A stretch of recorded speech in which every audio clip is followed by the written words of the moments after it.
यह पुस्तक और ये समारोह एक केवल एक सामान्य पुस्तक का विमोचन नहीं है,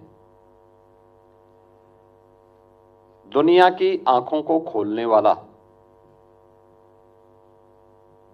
एक दस्तावेज भी है।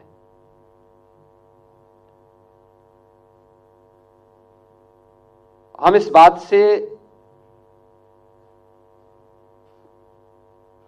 पूरी मजबूती के साथ कह सकते हैं कि महाभारत जिस भारत के बारे में कहता है कि दुर्लभम भारतीय जन्म मानुषम तत्र दुर्लभम,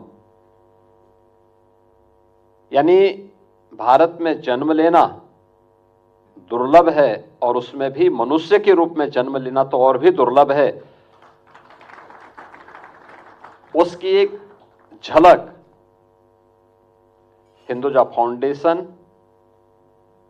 और प्रोफेसर देवेंद्र हांडा जी ने इस पुस्तक के माध्यम से आप सबके सामने प्रस्तुत किया है, और यहां पर जो ये प्रदर्शनी लगाई गई है ये उसकी एक झलक भी है। क्योंकि बहुत सारे लोगों को आपत्ति हो सकती होगी, क्योंकि इस आपत्ति के बहुत सारे कारण हैं। याद करिए, बहुत सारे पश्चिमी विद्वानों ने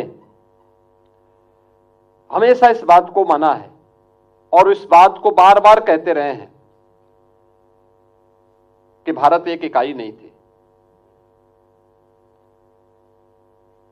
वे अपने आप के विद्वान कहते हैं, लेकिन उनके द्वारा लगातार ये साजिश और दुष्प्रचार किया जाता रहा। 1947 में इस देश उसका भुक्तभोगी बना था, जब भारत के दो अभिन्न हिस्से भारत से अलग कर दिए गए थे।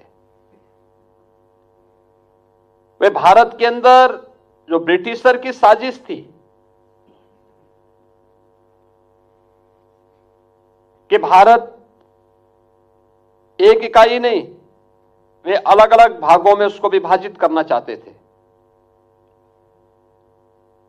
उनकी मंशा थी अपने आप को दिखाने के लिए कि हम ही शासन कर सकते हैं, इनको शासन करना नहीं आता, और वे भारत को उस दिश से कमजोर करने के लिए उन्होंने उस समय जो साजिशें रची,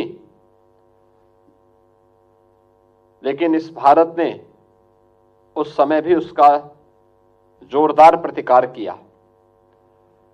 याद करिए ना, भारत कब एक नहीं था। जब भारतीय मनीषा इस बात का उद्घोष करती है,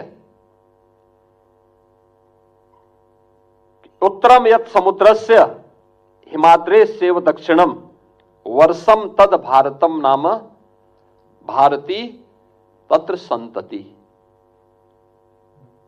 आप याद करिए ना,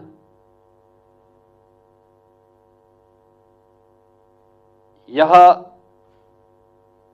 जो श्लोक है यह ब्रिटिशर ने भी नहीं दिया है और इस्लाम ने भी नहीं दिया है।